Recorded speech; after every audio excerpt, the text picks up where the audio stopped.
might be able to appreciate the sun's going down. We got a 25-mile-an-hour wind off of the lake. It's a little crazy now.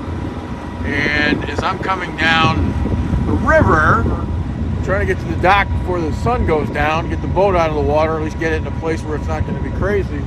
I got a guy in one of the yacht clubs up here on the Clinton River saying, "Wake, wake, wake." There's 4 boats in the river. And I'm trying to frozen my butt coming across the lake, and this guy's yelling "wake" of 6:30 at night on November the 1st. Apparently it doesn't change with the season. So to the guy who yelled at me from "wake, wake, wake," I tried to slow down the best I could, but my right finger has turned black, so I thought maybe I'd moved along a little bit and try to take a little bit quicker. So sorry about the wakes there, sir, but those are the way it goes.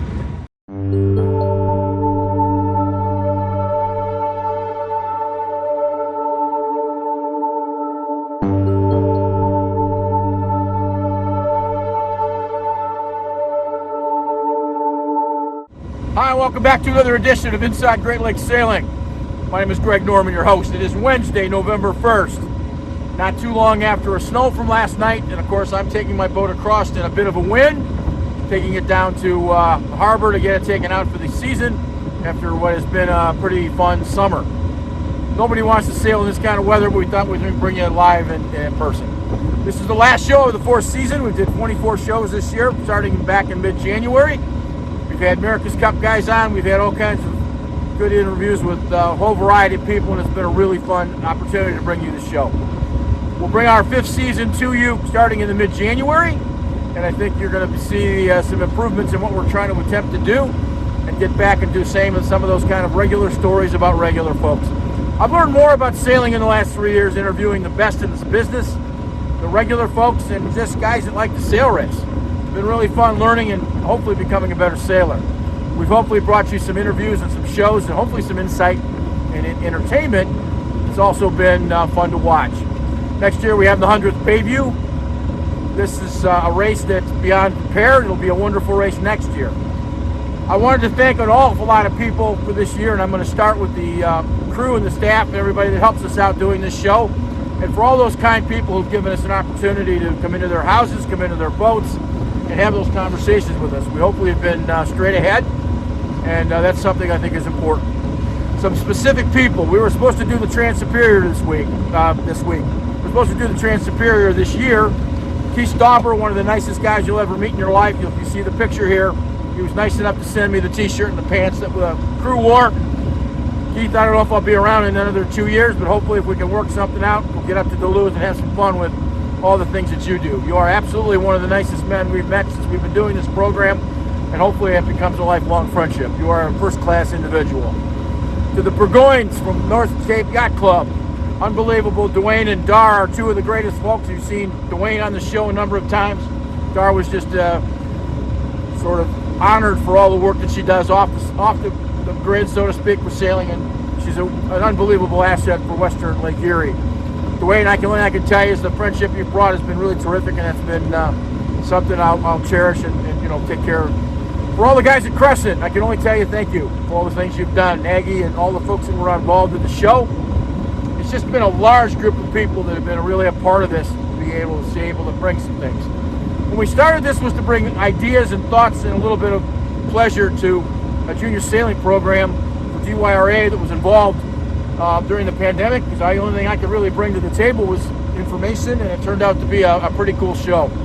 In that time frame, I've met America's Cup captains. I've had the opportunity to raise a couple of bucks for various charities, and we've had a chance to just rub elbows with some of the best folks in the world. And if you don't think that's the truth, I'm wearing ski racing clothes in the middle of November taking a boat back. I can't tell you how much I've appreciated the people watching it. I still don't quite understand when I interview an America's Cup captain, how come I only get X amount of views, but a guy with a really pretty girl and a palm tree ends up with 20,000 hits, but that's neither here nor there.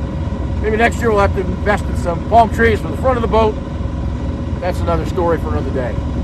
On this show, we have one of the best female sailors that ever came out of Michigan and out of Western Chicago. Linda Lindquist is going to spend some time with us talking about her sailing career on American Tube with Don Riley as a crew member. She's She's also a two-time world champion on a 40 Farr back in 2004 and 2009. She has sailed with all kinds of folks, including Terry Hutchinson. She's in fact one of the best sailors around, and I think you'll find it interesting. She's learned to sail in Leland, Michigan with her father and the family. Very interesting conversation about where sailing is going and how women fit. And again, we try to bring you some of the bigger folks in the sport. She's also head of the Great Lakes 52 fleet as a fleet manager. We talked a little bit about that, and that's something that we'll have a good time with.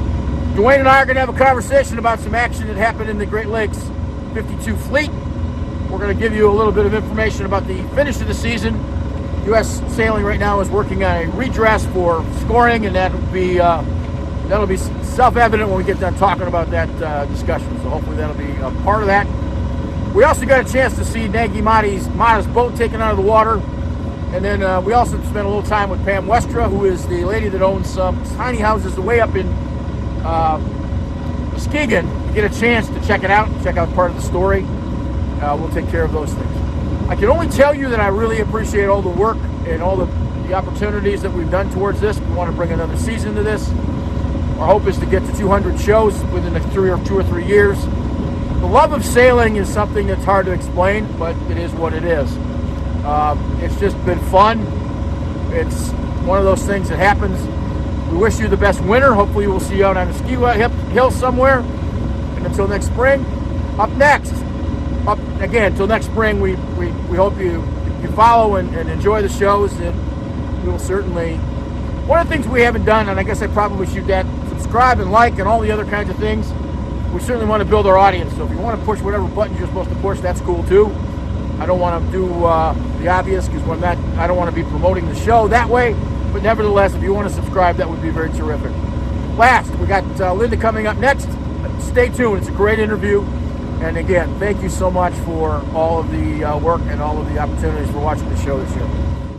Welcome back. We're talking with Linda Lindquist Bishop, who is one of the most intriguing women you'll ever meet in your life. She's certainly involved in the sailing world, which is why we're talking to her on the show. And first of all, you're involved in the Great Lakes fleet as part of being the fleet manager and some of the stuff. But I know background and you've been a world champion. You've been a part of America's Cup with America Cube with Don Riley.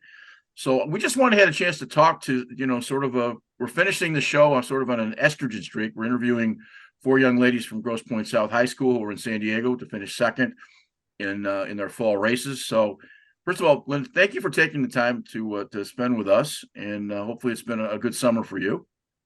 Oh, Greg, it's great to be here. Yeah, it's been fantastic. I've spent my summers working and sailing between Michigan and Newport. What's not to love about that? The story for you starts in Leland, and I'm really interesting because on the show in the last 2 years, we've had a number of harbor guys and a whole bunch of folks who have been at the world level. You be one of them. And what is it about the Great Lakes, and certainly what is it about Lake Michigan, because Lake Michigan produces more world-class sailors than any of the other Great Lakes that I'm aware of. What is it about Lake Michigan and that got you hooked, because you started early with part of a sailing family? I did. So I live in Leland. We talk with the mitten up here. It's on the Little Finger versus up in Harbor Springs and Petoskey and Charlevoix. And we have a big inland lake. We have a 6-mile inland lake, North Lake Leelanau, and that's really where I learned how to sail. And it was on my dad's wooden Lightning. My brother and I, our first task in the morning was to get up and pump it out because it was on the riverbank and filled up with water, number 4876. And so that's really started things. And then our little Leland Yacht Club. I hated going to sailing school. And then I got over that and jumped in a friend's laser and became sailing master. So it was a great place to, just be safe and explore and start sailing. But it was really isolated, from what I'd say is the rest of the competitive sailing world. Leland High School, I'm assuming? No, actually grew up in the western suburbs of Chicago. We'd pack the car and head up to Michigan kind of right before 4th of July and come home after the first week in August. And Dad went back and forth because he only had 2 weeks vacation a year. So we just stayed at Grammy's house and had a little sailboat, and that was the start. Okay, well, that brings the obvious question. I was going to ask you about the University of Illinois, where you went to college. and I think a philosophy major of all things, if I'm not mistaken. So that's the connection. There was a family. It was grandma that lived in Leland, and you were an Illinois girl to start with. Yeah, and that Illinois thing was in-state tuition. So, kind of waitressed and bartended through college and was on our sailing team. In truth, I think we took the sailing kind of the club members' money and used it for the four of us for gas money and to buy beer for regattas.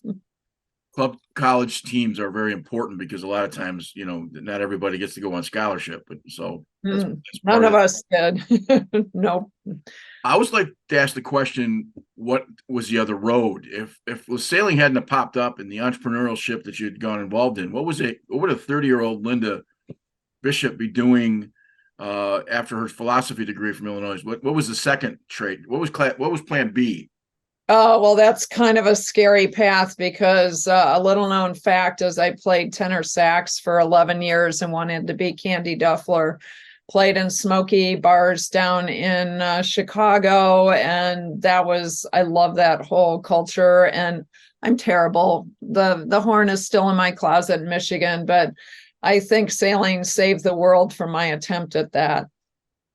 R&B, not rock and roll. I mean, No, I grew up, jazz, blues. Okay. I was gonna say if you're Chicago, but based on age, you might have been a sax player in the band Chicago.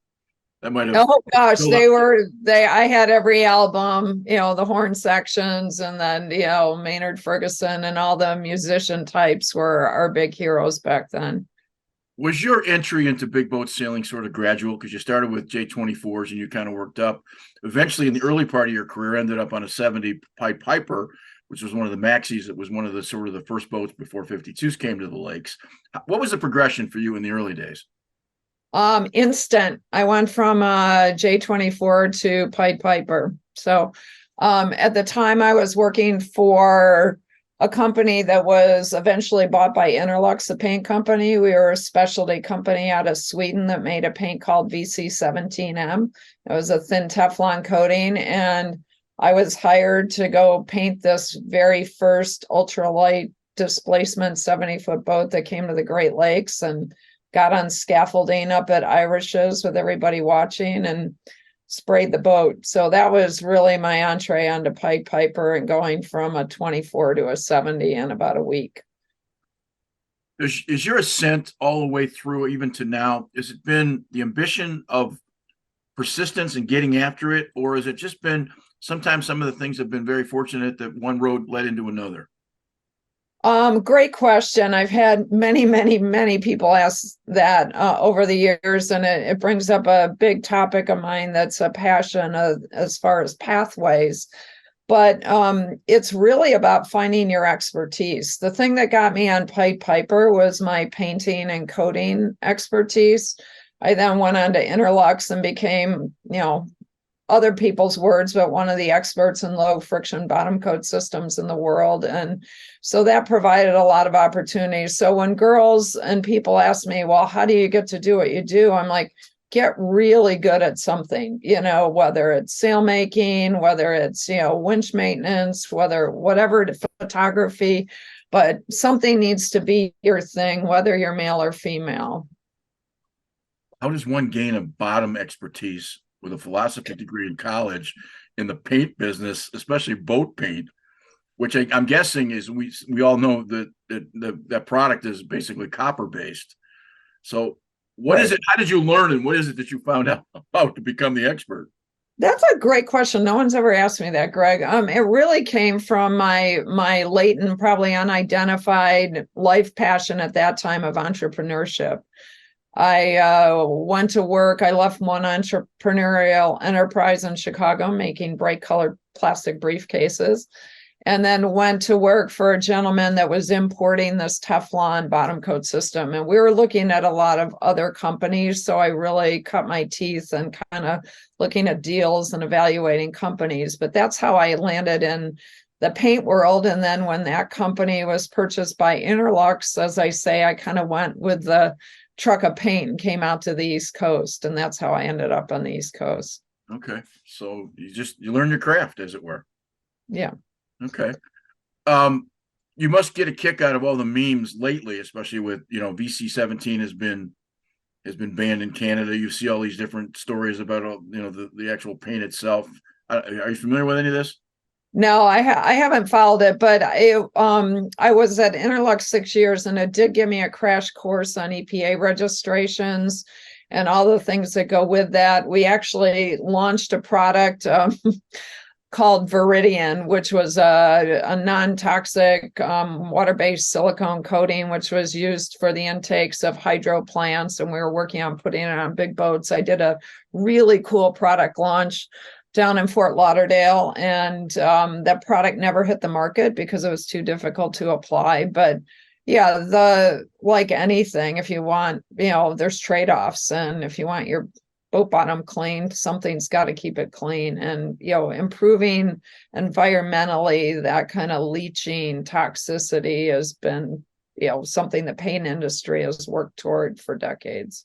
I had a chance a couple of years ago in Chicago to ask the SailGP at the press conference if these guys had studied, freshwater to saltwater, since Chicago had been their first entry into freshwater. Mm-hmm. Most of your big boat sailing, obviously you've had Great Lake experience, but you've had a lot of saltwater sailing, certainly, with what you do. Was there consideration in the early days of that product, the saltwater versus freshwater, or was that even a discussion? Oh, no. In fact, I took it into saltwater. We had VC offshore. In fact, at one point, I had, I think, 3/4 of the boats at the 300 boat Key West Race Week painted with some VC-17 version of VC products. So it definitely went into the saltwater market. Okay. 24s to 70s. Was a jump? Was that the learning curve had to be pretty strong there for you? And part of that, does it also help you get into the Farr 40s and some of the bigger boats that you sailed later? Yeah, very much so. And I'll be forever grateful to Dick Jennings, the owner of Pied Piper. And then the guys on the crew who just really, taught me, respected me, became my big brothers. And that obviously being on a winning Santa Cruz 70 really paved the way when I moved to the East Coast. I immediately ended up on Eric Swenson's Toscana. It was a 50 Reichel Pew. And, cut my teeth doing that. But, as a young woman in the sport, in hindsight, I can so appreciate and the reality of who created access and opportunity for me. And also there were some big doors slammed. And, that's a big part of girls and women being able to participate in anything, anywhere, is who creates access and who doesn't. With the advent of age and being able to look back a little bit, were you judged in those days on your talent as a sailor on the male side might be, or were you judged as a sort of a combination of that, having a talent and just, pound for pound, you should be as well as you could be as good. You can be obviously as good as any man. Was there any? Yeah, great question. I worked really hard to keep it business, from keeping my social things, really, I don't want to say above board because dating is fine, but that wasn't what I wanted to do. I wanted to make sure I was taken care seriously for my sailing. I'll be honest, I didn't see a pathway. All I did was put one foot in front of the other, and I sailed with Toscana, and then I moved, got to know Buddy Melgus. I think in hindsight, he was one of the people that put me on the first list to be even asked to consider trying out for the America's Cup. So it's those, put one foot in front of the other. You don't always know what the next door opening is going to be, but take it and then, do well, and, the next door will open. Prior to the America's Cup, connections is what we're talking about, the thread that gets you from one road to the next. You obviously had a chance to meet somebody like Peter Harkin, who was involved in the Sail America board, which then got you to the Sail Expo sailboat show. So if your last name is Harkin, you're pretty well established in the sailing community. There's some doors you can open with that last name. So part of that process is just take us briefly through what the Sailboat Expo show was in Atlantic City. I went to a number of those. I don't know where you dug that up, but talk about something that's near and dear to my heart. I was back at Interlocks, and we had quite a group then. It was Everett Pearson, Peter and Olaf, Sally Helm, Bob Johnstone, and we were really, banging our heads. What do we do about taking the industry to the next level? I think it had probably been in a slump. We were all dying. We loved each other, but we saw each other every weekend because there were too many boat shows and it was really expensive for companies. So we came up with this concept of Sail Expo and doing kind of a super show. And then we went on site visits. And, I think back, I remember meeting with the mayor of Atlantic City, and he did a, phenomenal job convincing us of things that we thought would happen that didn't for the city. But that's how we ended up in Atlantic City. And then one of the funnest projects I've ever had was building that first expo. I mean, talk about, I remember there was a snowstorm on the first day, and Peter, Olaf, wonderfully came later, Sally Helm, Bob Johnstone. We all stood arm to arm, and it was kind of a field of dreams. We just built it, and is anybody going to come? And can I tell you one little story? Sure, absolutely. We had one of the IACC boats down there, and we were at the loading dock because this was the same building that they host the Miss America pageant in. And we had the boat lined up to come in, and it came in, and it was maybe a half inch too wide.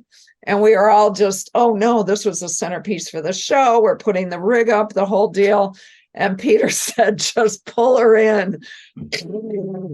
We shave off part of the side of her. So during the big TV interview, I had Peter and all the guys being interviewed, Buddy Melgus, Tom Whidden, sit on the side of the boat with their legs over the part we shaved off so people couldn't see it. So we didn't measure correctly. No, yeah. It's all good. Doris Colgate was part of that, was she not? Oh, absolutely. I am so sorry. She is my greatest mentor. In fact, Sally Helm and I, who have journeyed together for 40 years in this industry, will always thank Doris for her trailblazing efforts for women and what she and Steve built with, Colgate. But she, even in her magazine and, New York Days, worked with women in other industries to really elevate them at a time where it was very difficult for women in the executive suite. There was, she was involved in a lot of young journalists in New York having opportunities in the 70s and 80s. And I came across her a number of times, and even worked for the New York Times. So that was my connection to Doris a little bit. She was also very, very kind to young writers that showed enthusiasm for their profession. So that's again, small thread from one world to another, certainly to speak. 1993, along comes relatively obscure idea of having a whole bunch of women sail together in the America's Cup. So I know we've had Dawn on, and she was the sort of the organizer of that project. You were part of the crew and the rest of it. Give us your version of that story and how you got the call.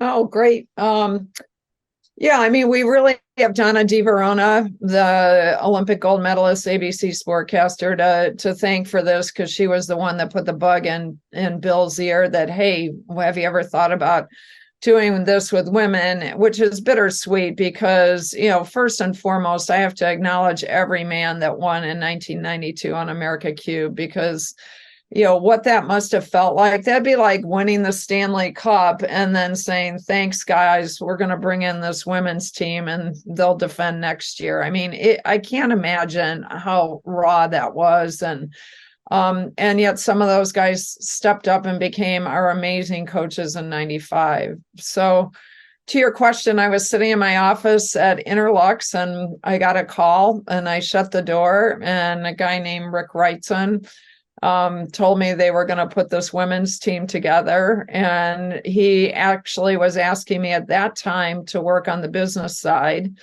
And so we had a conversation, and I said, as long as I get a tryout opportunity, that's all I'm asking for. So I actually started on the business sponsorship side, and then as the thing developed and unrolled, which I helped with, and they honored, my request, and I received one of those 60 tryout slots. What's your boat expertise? Foredeck? I mean, what is it that you were good at that point to be on the sailing side of things? What was your skills? Oh, great question. I had sailed small boats driving, so I had Laser, Lightning. My brother and I had two 470s, which I drove. So I had helm time on that. But on the bigger boats, I'd started on the bow. So I was on the bow of Pied Piper, the 70, and on Toscana, and then moved into the pit. So the pit and sewer and the whole middle kind of nerve center of the boat and communication, which fits well, with my passion for strategy and wanting to get the whole perspective on the boat, off the boat, what's going on. I love that role. Was the commitment as a sailor in 93, 94, 95 like it is now, where it's almost a full-time job? I go back to the 80s in San Diego, and I know that most of those guys were part-timers, and I say part-timers was still 30 to 40 hours a week. Now it's a whole regiment of literally, you live in the compound, and it's a slightly different world today than it was even 25 years ago. Oh, sure. It's a progression. 92, I think, was the big jump, kind of after the whole 83, 87, 88. And then it really went to, those teams were, I would say, kind of the foundation of where we are now. People had salaries, people, lived there. We sailed 6.5 days a week. We trained in the morning. They were 14-hour days. Now, that said, we made a whopping $30,000 for a year. And, that's something that's, in some places a monthly salary now in the Cup. So it's, and part of that was gender, but it was also the time. Okay, but in those days, if that was 90, in mid 90s, 30,000, it was not, you're not going to buy a Lamborghini, but certainly it was, a beginning teacher salary. And I'm Well, assuming, and as you know, nobody did it for the money. I right. mean, we were sitting there saying, "Oh, give me 40 and I'll do it." And we were all just totally in. That was gravy. We were, most of our housing, you weren't spending a lot of money when you were at the compound 7 days a week. What's the best part of that experience? Oh my gosh, there are thousands of answers to that question. A couple are getting to play the game at that level. It just bumped me up to, a perspective of opportunity, skill sets. And that's not only the boat, on the water, management, physical fitness, all of it. And then the relationships, a lot of those, not just the women, but many of the women, lifelong, comrades, I'll even say.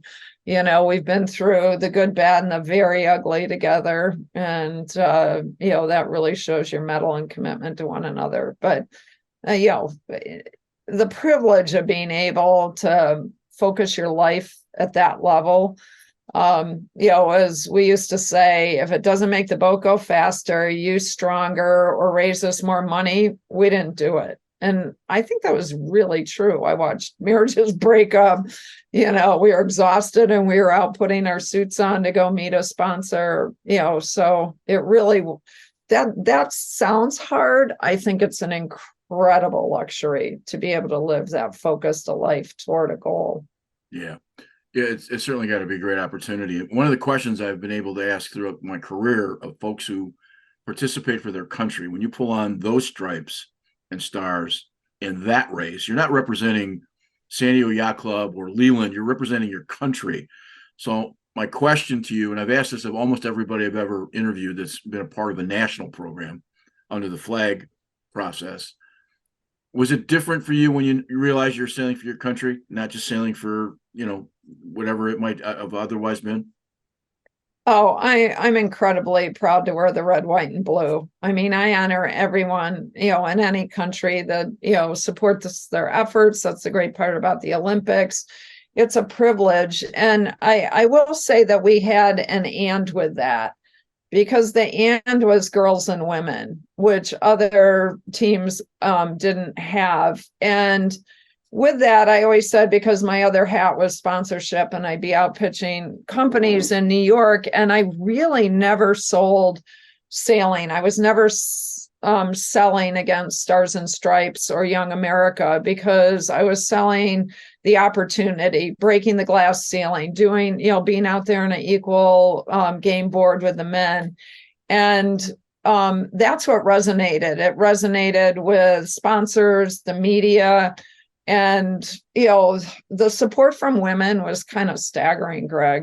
I mean, we had this sail loft gym, or the sail loft was upstairs. The gym was huge underneath, it had these big crossbars. And by the end of the cup, there had to be 200 to 300 dozen roses hanging upside down, drying, that were from women just saying, thank you for what you're doing. We're cheering for you. We're living bigger lives because you've shown us the way. I grew up in a household with a very progressive mother, so I never saw prejudice. I just didn't. Equity was part of the way I grew up. So when I mentioned this to you off air in '84, when Joan Benoit won the Los Angeles marathon. In '83, there were people saying that women didn't have the lung capacity to run a marathon, and I used to just marvel at the stupidity of that statement. So when somebody says to me, an all-women crew, well, I understand men are stronger than women in terms of just physical strength. Somebody 6'5" that's 220 pounds is stronger than I am, because I'm an old man and fat. It kind of goes with the, with the territory of being what we are. But my question to that is that you've spent much of the rest of your professional life mentoring and developing programs and trying to bring, sort of the female perspective. Did that cup experience solidify what you probably already knew? Because it was you against the world to some extent. Yeah, it was. And I often tell that story. And during the Worlds in November, the press and people came out to see us, not because they thought we'd be competitive. They didn't think we'd get the mainsail up and be able to tack the boat around the course. And then we crushed it and took second. So that kind of was a really watershed moment for us. But I think I just overtalked your question. So you'd like me to answer about opportunity? No, I guess the question I was asking is that having that experience with those women at the highest level, it's got to solidify some of the core beliefs that you had, that women do need opportunity. Women did need situations and opportunities to have those advancements and opportunities only come when somebody else is sometimes leading the way. Yeah, absolutely. And as I mentioned earlier, Bill Koch really created that once in a lifetime, many lifetimes for us. To be there doing that. And I've seen that progression since that time. I've actually journeyed a lot through this with a woman named Lynn St. James, who was the first women's Indy 500 Rookie of the Year.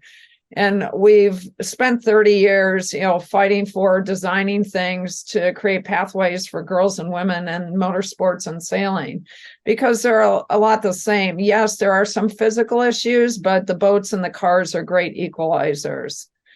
And in fact, I'm facilitating a panel at Lynn's Women in Motorsport North America Summit next week in Phoenix. I was her keynote last year.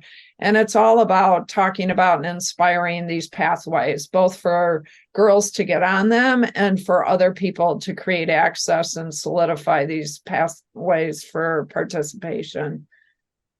After the Cup in '95, you certainly take a right-hand turn from San Diego to Manhattan. How does one with no publishing backgrounds end up as the publisher of Yachting Magazine? That's a good question. I think my brother, because I got asked that a lot, how do you be successful in business after sailing? And my brother's wisdom said, well, remind them that you were good at business before you went into the Cup. Okay. So I had a lot of years of business to, from a background standpoint, and it was really about the dynamics of turning a company around. Yachting had been fiscally negative for decades, as many magazines were back then. And so with Charlie Barthold, the editor, we built a great team of integrity and got her turned around in 18 months. So, but I didn't know anything I was actually on the other side. I was the advertiser. They were coming to me, for my advertising dollars. So now I'm the publisher and I'm the one going to make the ask. I asked that from the inside baseball question. When, as a journalist, when publishers came from advertising and didn't come out of the newsroom, we knew we were on this long journey downhill because we recognized that there was no credibility on the editorial side because they were interested in making money. Selling an advertisement on the front page on the masthead for the New York Times was sacrilege because it hadn't been done in 100 years. But at the same time, if you had your little ad up at the top, it was $100,000. What we didn't recognize and weren't smart enough to understand, I'm sure we did. You can't have a newspaper if you don't have profit. If you don't have profit, it doesn't matter what you do. So it became that interesting discussion for 10 years, and I was in the middle of that sort of evolution, and that's why I was asking the question. But you also ended up as the publisher for the Times Mirror magazine group. It's a pretty big deal in the magazine world, and certainly in the publication world. Well, yeah, that was publisher of Yachting. So, as the only woman publisher in that group, it was certainly an interesting group. I was, we were the largest men's outdoor specialty magazine group. My roommate was over at Condé Nast as associate publisher of Glamour, and I had done a deal with Chuck Townsend at Condé Nast for Glamour with America Cube. So it was interesting to see a very different magazine culture over there. So yeah, that was my crash course in publishing in those New York days. In that same time frame, in that same decade, you got a chance to sort of squeeze in some sailing at that time too, because you got involved with Barking Mad, won a couple of world championships in 2004 and 2009. So you stayed the course of the avocation and still managed to be able to have the vocation, which I think is pretty cool. It was hard. I'm really glad I did it. I'm grateful for being able to sail on the East Coast when I lived in New York. I sailed with Helmut Jahn on Flash Gordon back in the Great Lakes. That gave me my initial Farr 40. Cut my teeth there, and jumping on board with Terry Hutchinson on Barking Mad and Jim Richardson in the late 90s was a great 10-year run. I'm very grateful for. Is Terry the best sailor we've had in the last 25 years in America? Oh, I always think the word best is unfair because it doesn't pinpoint the unique ability. So Terry is ferocious. Terry will not demand of anyone else what he doesn't demand of himself. And for that, I think most of us that, have sailed with him will follow him over a cliff if he asks us to, because he'd be leading the way. So it was great. I always said Terry got more out of us than we thought we had in us. And for me, that's energizing and motivating. It got me pissed off. It got me doubting myself at times. But when I look at that 10-year trajectory and who I was as a sailor and a competitor at the beginning of it and who I came out the other end, I'll be forever grateful for the time I spent with him. Question then comes, you kind of wind down your sailing career. You still sail, but you're not to that level. You really got involved in mentorship. You got involved in programs like Courageous Thinking. You sort of took it in a direction of sort of philosophical direction that you wanted to be more than maybe just a sailor on the water. And that's not to suggest sailor on the waters are less, but you really kind of moved that and forged that in '99. And for the last 25 years, you've been a instrumental, key part of sort of the movement of, educating women in all kinds of places. Was that a conscious effort? It certainly came from the path of my own journey, of seeing the opportunities and the obstacles that I went through and wanting to create more opportunity and break down more barriers for other girls and women.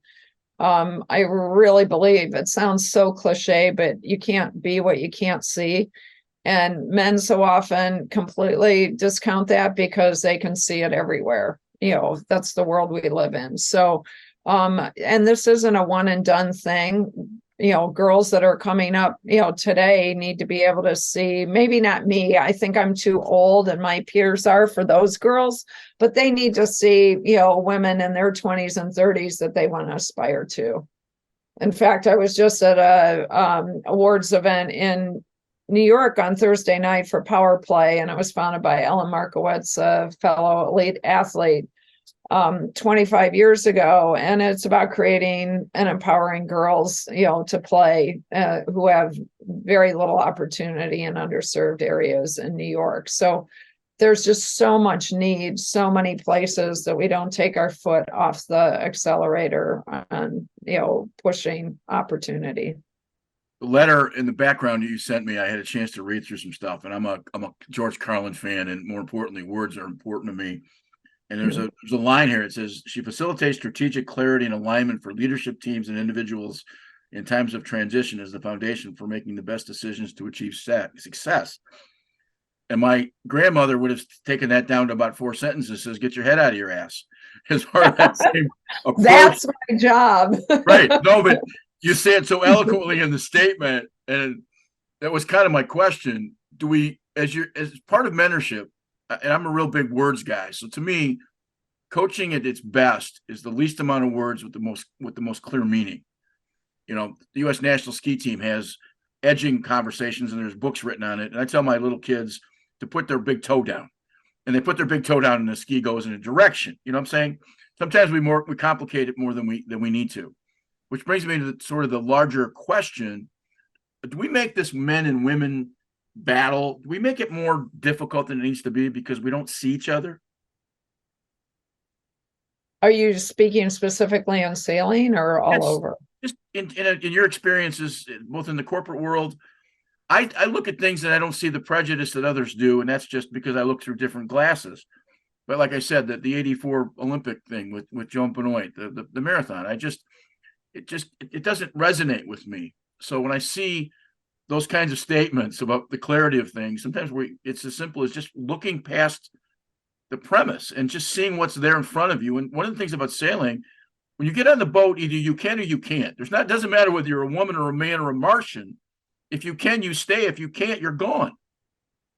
And I think which is the beauty of the clarity of sport. We have such specific metrics. We have crystal clear goals. We have the ability to measure all the way through, of things that get us to performance gains or not. And that's why, so many people love working in sport, myself included. It gets squishier, as we get into the more complicated nuances. But you bring up the issue, from 2 miles away, you're my enemy, from a mile away, you're an unknown. And, as you move closer and closer, you're my friend, and then you're my brother. So it's about, what perspective are you looking at, and are you open? And that's true of gender, race, culture. I work a lot in the sphere of building bridges across divides of conflict and unknown. And the unknown is really the place that we're able to weaponize and demonize others. Either they're going to take our jobs, or they're going to take what we believe is valuable. And the important thing is to find common ground. And then we can work on the other things. But that's what sport does to us. You just articulated it so well. The boat's the common ground. When we get there, you can either, hoist a sail, or you can't. You can either, whatever decision or task it is. But, when we get up back to land, it gets more complicated. I tell my athletes all the time, it doesn't have to be as complicated as sometimes your parents make it to be. It's just simple as you put the work in and you do the rest of it. To kind of follow up the last part of this, your latest gig has been a part of the GP52 fleet, which we've, I think, done a pretty good job of covering here on the show with all the ownerships. And if I'm not mistaken, your title is fleet manager. Is that correct? That's correct. Yep. What does that job entail? And I've said this year on the show that I honestly believe that this year, and then certainly going into next year, this may be the best fleet in North America, big boat fleet in North America. It's amazing how much quality is involved in the fleet, and the time, the money, and all the other stuff that goes with it. These are not part-time crews. These are guys that are, some of these boats have some of the best crews in the world at this point. It is. It's so the Great Lakes 52 or GL 52 fleet, came to be 4 or 5 years ago in the Great Lakes with some key owners, and with the support of Doug DeVos and now Dalton DeVos. And it's progressively grown. And the excitement is that we're going to have 14 boats racing in 2024, which is just fantastic. It's kind of a split year. We're going to have some boats, about 4 boats out in Newport and 10 in the Great Lakes. But as this has grown, it's become more complicated, and it's been organized, managed mostly through the resources and time and effort of various entities of the DeVos family. So they actually hired me to come in and start putting more structure and system and process, also creating a marketing platform, put a website up, get some social media so we can tell our great stories. Like we had phenomenal stories, related to community sailing this summer. We invite the warrior sailors into our briefings in the morning so they can be exposed to that level of data and expertise. The Little Travers Sailing School came out to watch us one day, and then Dave Gerber, their sailing master, gave them chalk talks. The Jolly Madison program in Grand Rapids, bringing kids that would have no opportunity to see anything like this. And the same with the Traverse City Community Sailing Program with Heartbreaker sharing their boat and getting kids out sailing. So we want to do more of that. But to do that, we need to improve our governance and guidelines and communication and all these other pieces so that we have a sustainable organization and platform for long-term success. The guys in the sport that sail their boats, the J111s, the guys just to say a smidgen below that category, we've been trying to point out that this is AAA baseball, that these guys are organized, that there's money involved, that this is really something to come out and watch. And the core community certainly understands the 52s. I'm not sure the rest of the community does. Yeah, you get a few people on the sidelines at the Ugata Regatta standing in Harbor, Petoskey to enjoy it. But Macatawa, there's very few people that come out to watch, and part of it's logistics and the rest of it. But this is a phenomenal fleet, and it's been really fun covering. I think so when you get somebody like Eric Weinstein, who's really a Corinthian sailor, the cost of the boats have come down, which is helpful, certainly. And that that opens the market up place for more boats. But when you get somebody like Eric, who really treats it like it's a like it's a beer can boat to some extent, and then he's successful with it, that just grows the fleet even more, because you realize that there's guys with a little bit of money that can also get in the fleet. You don't have to be at the top of that number, and you can still be successful. Absolutely, Greg. And that's something that we are very committed to not only preserving, but flourishing. So when you look at the depth and breadth of the fleet, we have, Eric, and then we have Scott Monroe with Legacy. We've got Hooligan and Nimbus, and they're, form kind of the Corinthian, more local sailor part of the fleet. And then it just tears up. We don't have any limits or guidelines on professionals. That's up to, the owners. What we do want to make sure is we never get the levels of sailing so separated that we can't have everybody on the same race course. That's critical to us. We want one start with all the boats on the line. And so with sailing under ORC, it's up to people what level of professionalism they want on board. But we are committed to inclusivity and to providing racing for that entire spectrum of sailors. Some will travel and come down to Florida with us in the wintertime.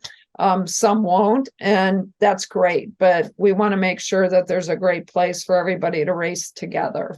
They're also spearheading something that started with SailGP, Larry Ellison with Oracle. The debriefs at the SailGP level are unbelievable. Everybody gets the same information, and every boat's the same. Now, that's easily done when one guy owns all the boats and you lease them. I understand that premise.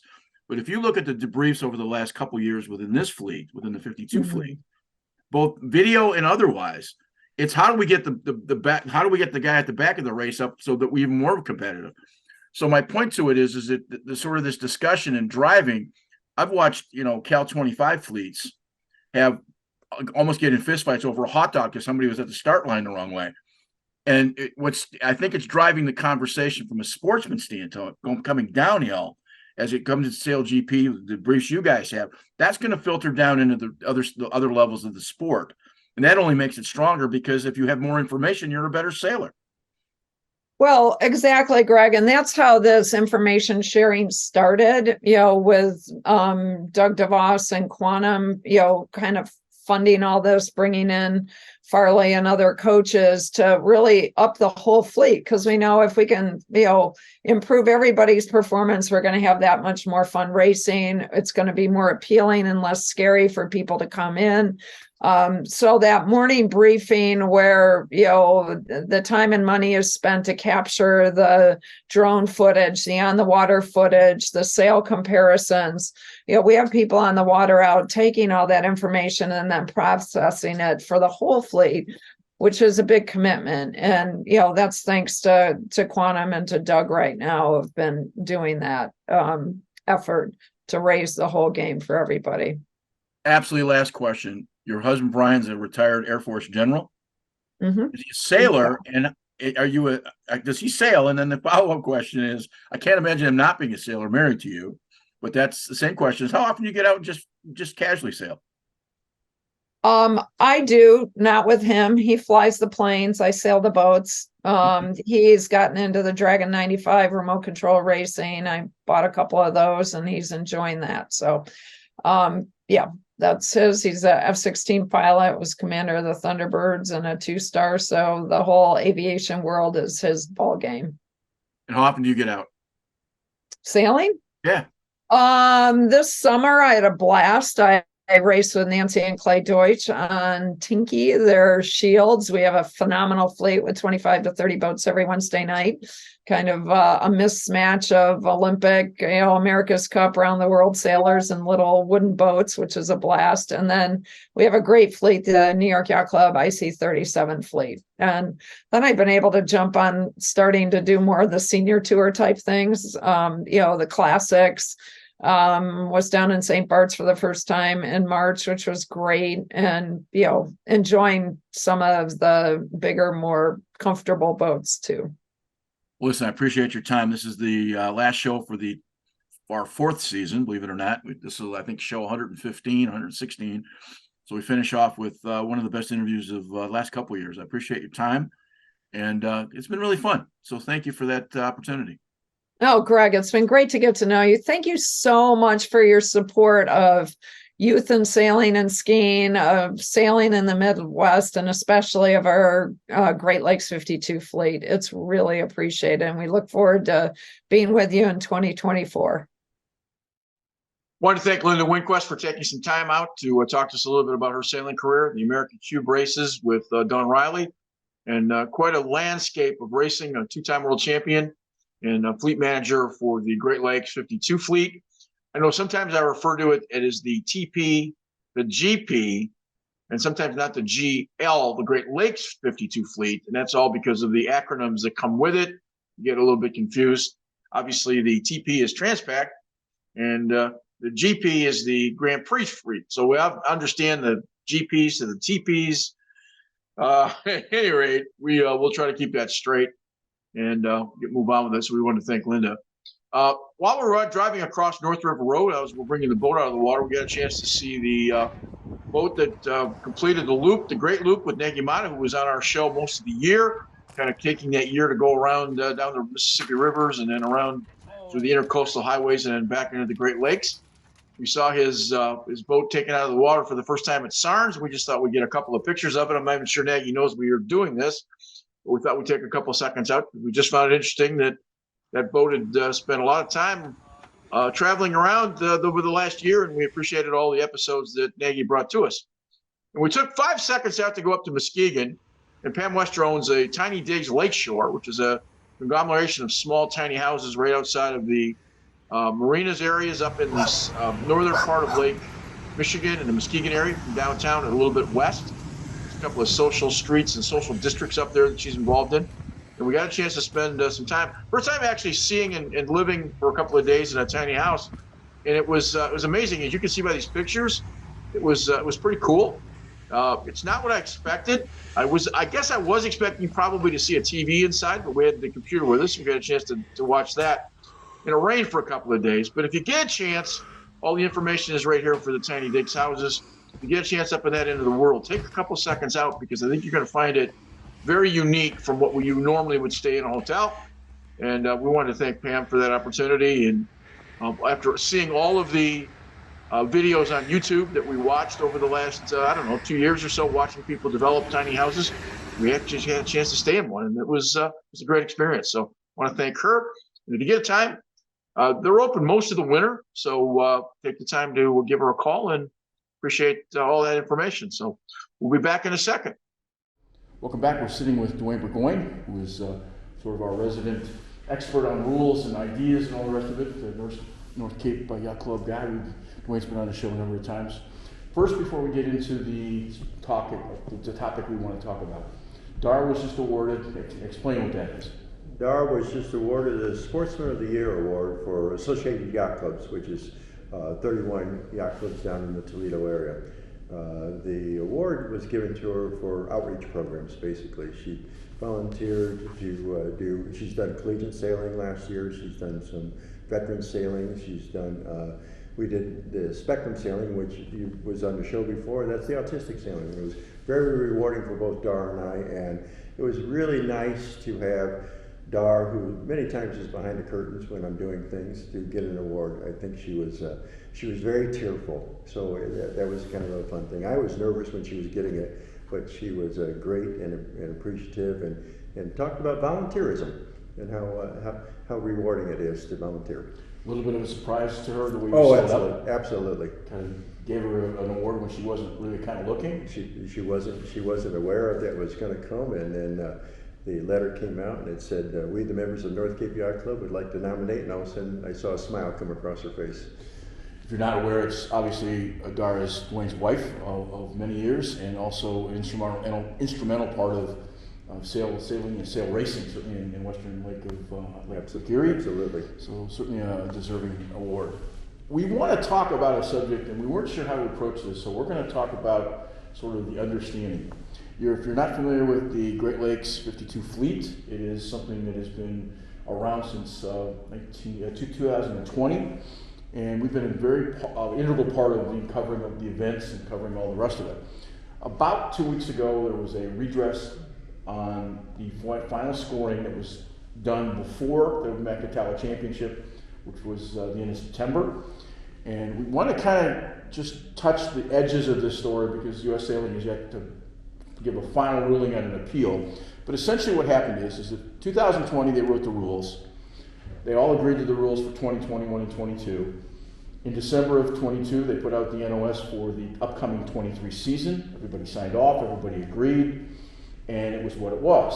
They've made a couple of adjustments in the early part of 23 to accommodate so guys could drop out for a race if they wanted to. They added the Queen's Cup as part of the agenda, and then they added the idea you could stay out of a race because a lot of the guys didn't want to come over onto this side of the lake for the Port Huron and Mackinac race. We're in Bayview as we speak. There's a DYR meeting tonight, so we thought would be a good time to have this conversation. So part of the discussion was everybody agreed. There were some rumblings that the Fox boat, run by Victor Wild, wasn't happy with the way the scoring was done, even though everybody agreed to it. Found a plausible deniability part of the rules, and filed a redress, which was then granted by the local organization. This was before the championships. So everybody had run a certain way, and in the last minute, we're going to change the rules. Well, by changing the rules and getting a redress and counting the races differently, Victor Wild ended up as the seasonal star, as the seasonal champ, versus Bob Hughes' heartbreaker. Right. There was a redress from that. It's obviously been filed with the U.S. Sailing Organization, which is now going to have a discussion about whatever they do, go through their process. The argument becomes the letter of the law versus the intent of the law. I know that a lot of the skippers in the 52 fleet didn't want to bring attention to this, but this is, I think, pretty important. You can make an argument that it's the guy that didn't get his way, taking his ball and running home. You can make an argument that the rules weren't all exactly what they're supposed to be, but for at least 3 seasons, 3.5 seasons, they all underwent the same and followed the same rules. So that being the case, we haven't come to the finality, but I think it is such a terrific fleet and such a terrific group of guys. one guy's kind of make it tough. So give me your version of what you know based on what we've talked about. First of all, we're part of the Great Lakes Sailing Organization, and it's most of the time a friendly organization. You're out there against a competitor. You want to beat him. We're all very competitive. You want to beat him, but if you can't beat him, you take second place. You come back into the yacht club and have a beer with him. So what's happened here is they looked at the letters of the law for the NOR or the series, and they found something that some wording was a little bit different, so they interpreted it a little bit different. I have the privilege or non-privilege of writing a lot of NORs and SIs, and we use words like will and shall, but yet there is the spirit of the rule. And when everybody kind of agrees to the spirit of the rule, then that's what you do. So here's a great example at a very lower level. So we're trying to promote sailing. A lot of times we do what we call cruising fleet. And in the cruising fleet, we say that you can't use a laminate sail or a Dacron sail. Well, in the spirit of the law, the guy comes out with his Dacron sails on a hot shot boat, and he puts his cruising sails out and comes and wins the cruising fleet. Well, that's not part of the spirit of the rule. So what we have here, what's going on is the hard line black and white versus the spirit of the rule. The good thing about it is that they've put it into U.S. Sailing. There's 3 national judges looking at it right now, and they're very, very good at doing it. I know who they are. We're not going to talk about who they are, but I know these 3 people, and they're very good at the rules, and they're very good at the spirit of the rule and realizing what we need to do to promote sailing in the Great Lakes. All of the arguments that go to the heart of what this is. You know, we talk about this is not really, these are a bunch of guys this is a professional fleet. It really is. Absolutely. There are some Corinthians, like Eric Weinsman, who won one of the races this year. Obviously, that's a Corinthian. There's a lot of guys involved. But this is guys with a serious amount of money. But that doesn't matter whether they're racing, GL52s, yep, Boteam 52s, or they're racing 25 cals. It yep. doesn't matter. It's a race fleet. Are they more sophisticated? Do they have a different set of standards? Sure, because the guys in this fleet have more money than the rest of the guys. So that's really a non-point to me. Second part of that same discussion is, the guy that's sort of setting up the redress, does he not understand that the rest of the fleet's not going to be real happy with him? It is so instinctual that you want to get along and do the best you can for the fleet. I understand that airing this is going to upset a few of the guys. But again, an old newspaper guy, antiseptic, sunlight antiseptic, you can see it and have that conversation. The third part of this thing is, we talked about this all the time. There's a rule book, and every rule book in any sport, and I'm a 40-year veteran official in basketball and football, there's a case book. Mm-hmm. If I'm a back judge, or let's say I'm a head football judge for a football game, I see the left tackle mauling the right tackle defensively, and the play's going where the guy can't get there, I don't throw a flag, I throw a flag at every pull. We understand the intent. Yep. That's kind of what this becomes. The first decision was to follow the letter. By their own admission, they need to do a better job semantically of writing the rules, so it isn't ambiguous. But it's also a reason that I got a law degree and never became a lawyer, because this stuff drives me nuts. There's nothing good can come out of this for the guy filing the redress except scorn. That doesn't make sense to me.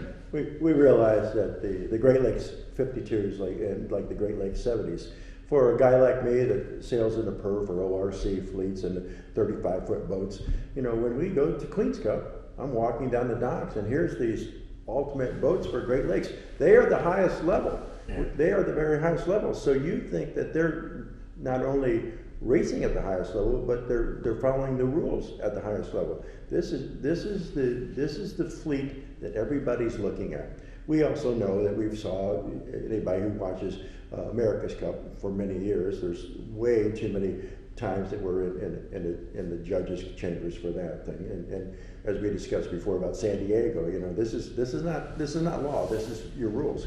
So what's happening here is we need to get this done. We need to get this over with, and we need to get back to our sport. We're here at the DRYA meeting tonight. One of the subjects that we're talking about DRYA is that we have less and less boats on the starting line, and doing something like this does not promote racing. I was a young sports reporter in San Diego during the Connor and Michael Fay argument between a catamaran and a monohull.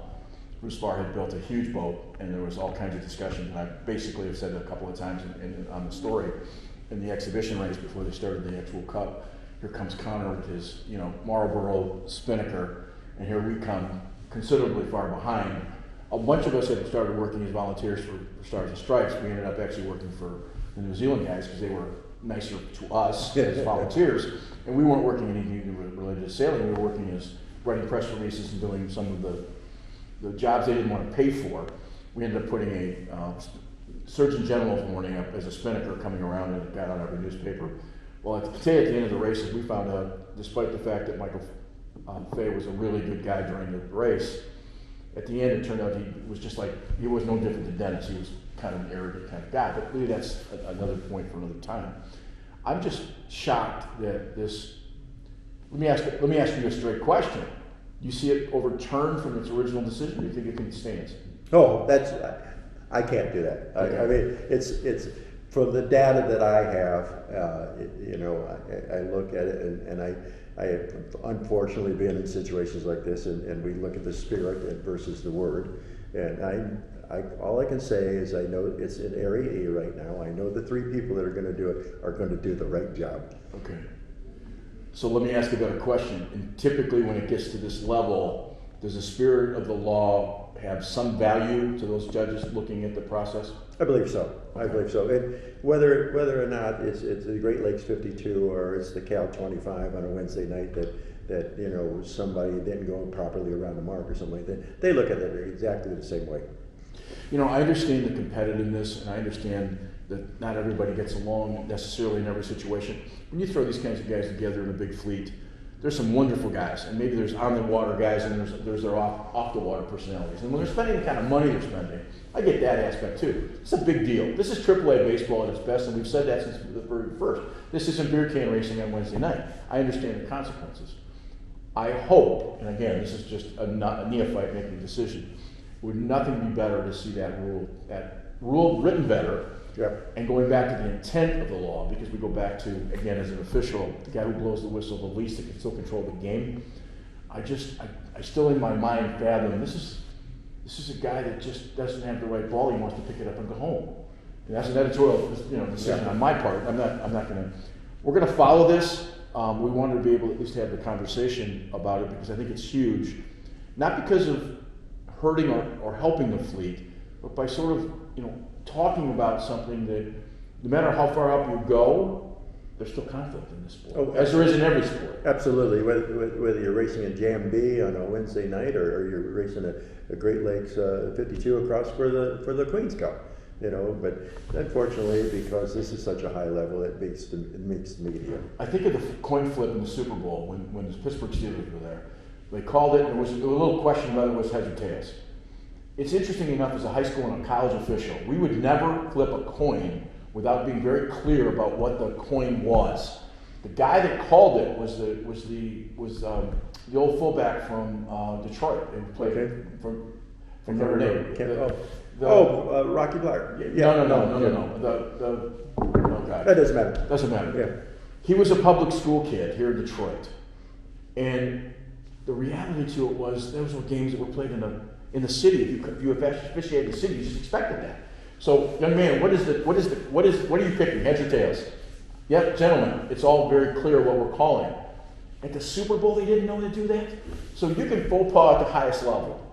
I hope and I pray that they get it right at the spirit of the rule, because equity is more than just the semantical part of what the rules are written. Again, an editorial position. And the reality of it is we'll do a little healing on this, and the Great Lakes 52s will be out there, and I've seen the numbers that are already registered for the 100th MAC.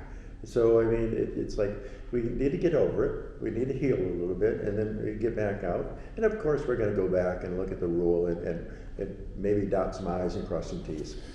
Well, appreciate you taking time. For those guys who are part of the 52 fleet, we just wanted to give this some air because I think it's important. It is it's the biggest and best fleet, big boat fleet, and certainly in North America. And there's some unbelievably good guys in the fleet. And I hope the best happens. Let's just leave it at that. And we'll be back in a second. I'm sure it will by the time we get the boats back in the water.